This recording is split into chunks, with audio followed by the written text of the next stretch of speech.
wave, and I think it's about saying, am I going to pretend this wave doesn't exist and stand on the beach and say, no waves, right?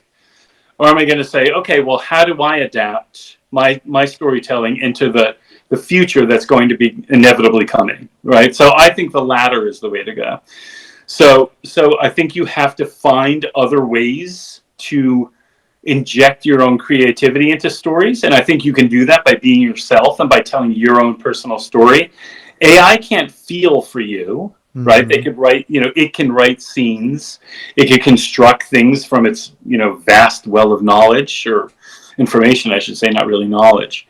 But I don't know, if you hold fast as a writer and you try to remain original, I think it's going to be okay.